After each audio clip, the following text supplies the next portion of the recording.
dealing with other subject matter in formal fashion. So that symbolic logic was, this wasn't the first attempt at a symbolic logic. I think Leibniz may have been the first attempt. But this was the thing which really launched symbolic logic in English-speaking philosophy.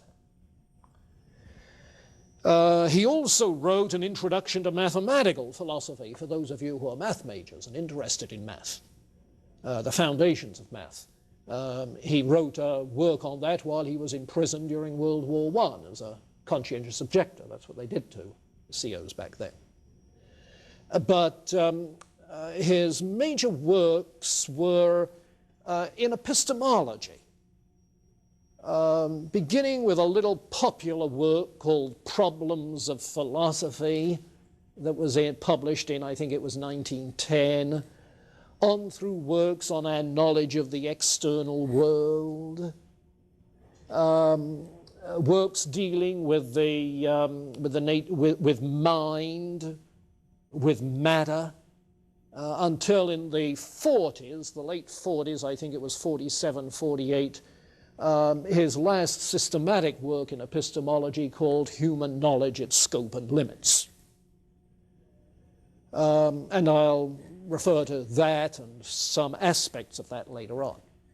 But running through all of his work in epistemology is this ideal developed in Principia Mathematica of the formal system, the deductive system.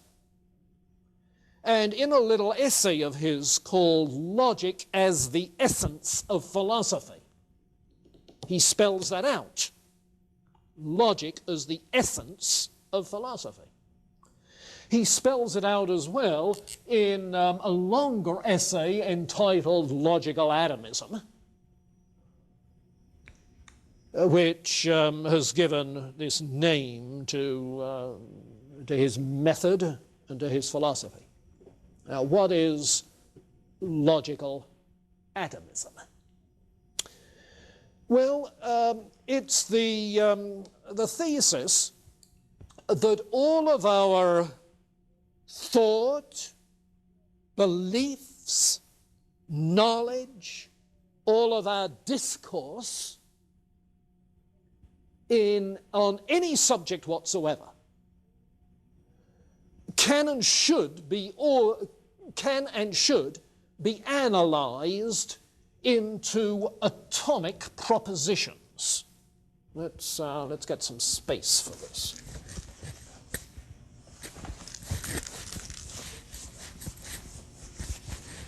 Can and should be organized into atomic propositions.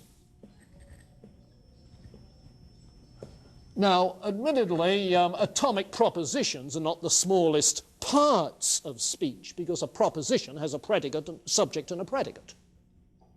So in addition to atomic propositions, there are terms, but of course terms don't mean anything except as they are used in asserting something or denying something. That is to say, in propositions.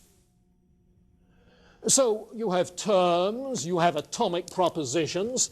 Atomic propositions combine to form molecular propositions. No surprise there. You see?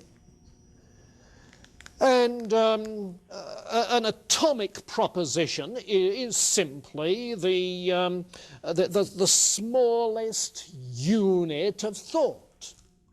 Atomic propositions refer to atomic facts. Molecular propositions refer to molecular facts. What do terms refer to? Well, either particular... No, take it back. Terms refer either to general properties, blue, square. Notice that these are general, universal, if you like. Blue, square, brown. To general properties, or they simply name individuals. Joe, Bill, those are terms, proper names.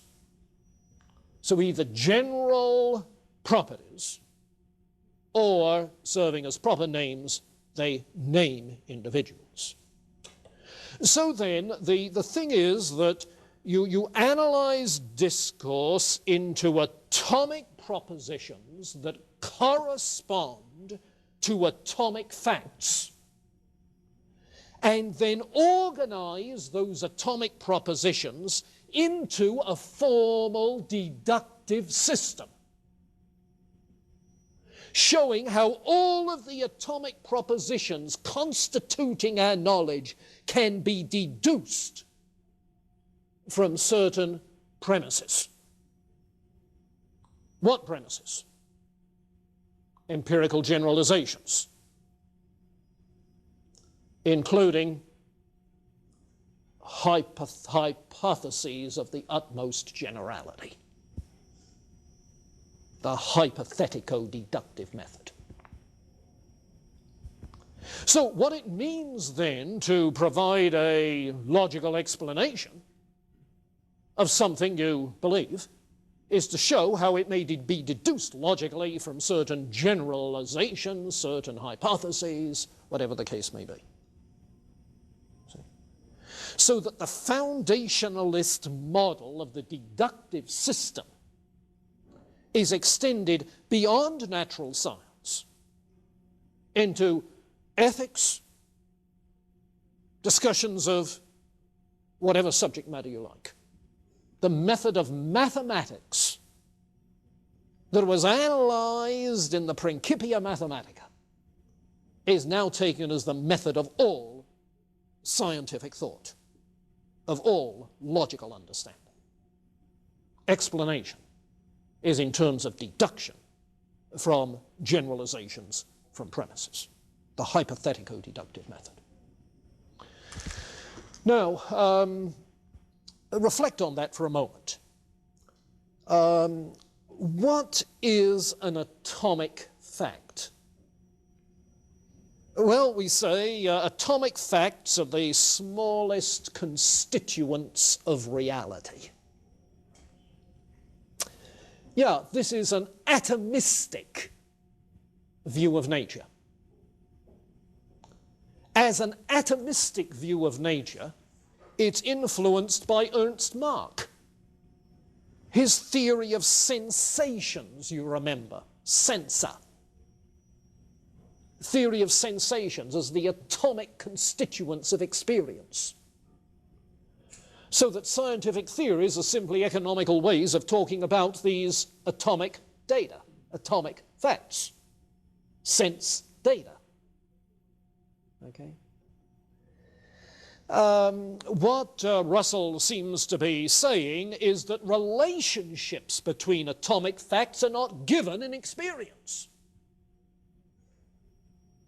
That's an old story all the way back to Hume. Experience doesn't come connected, brrr, remember? It comes in atomistic, beep, beep, beep, no relationships given.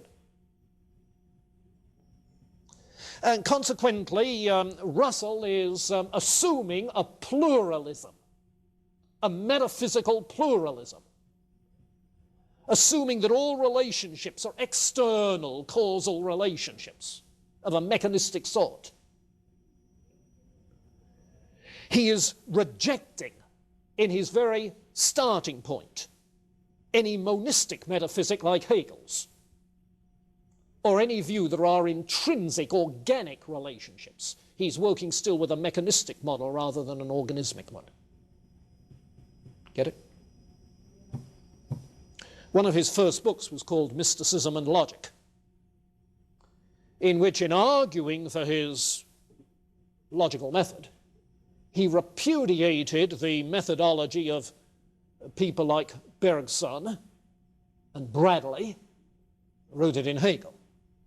Bergson, you recall, talked of an intuition that we have of the whole scene out of which a worldview arises.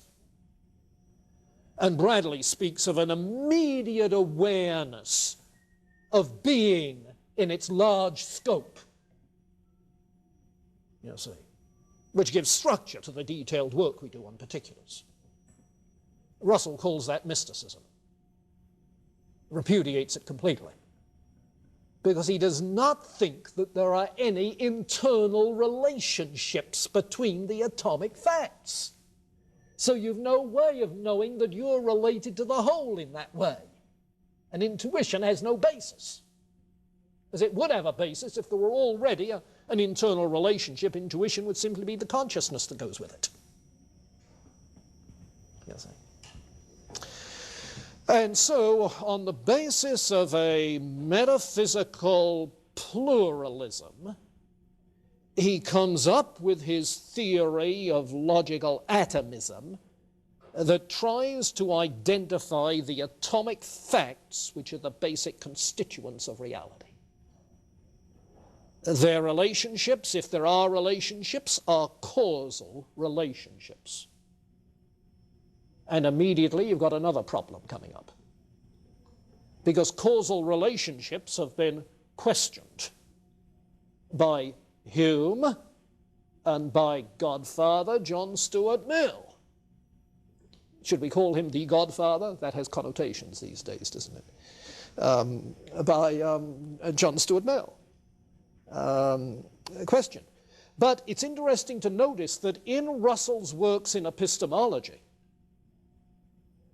when he questions knowledge of causal relationships, he becomes a phenomenalist.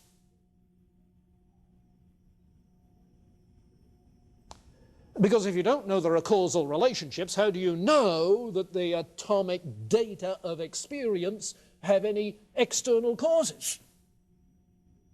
And what they are? So all you have is the phenomena, the world for me. You see.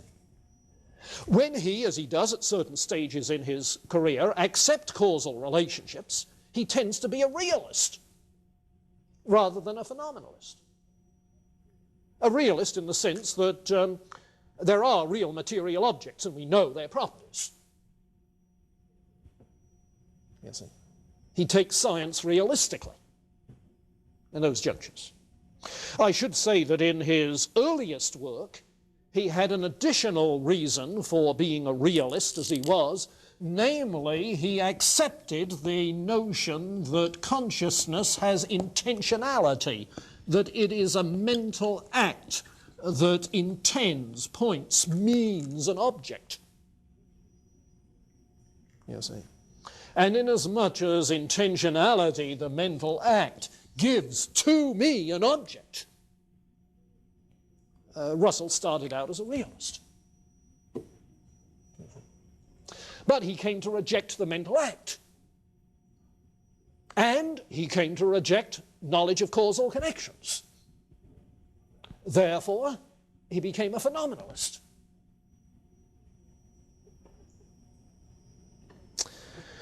The question is whether that mental act is empirically knowable.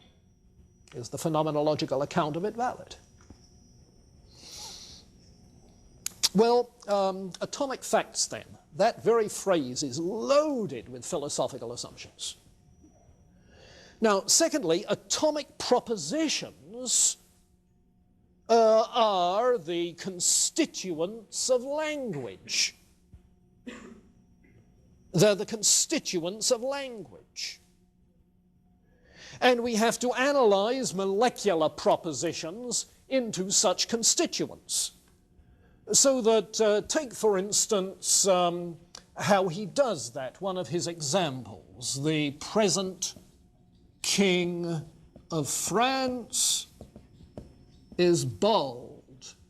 Now, I don't know why I always choose that example.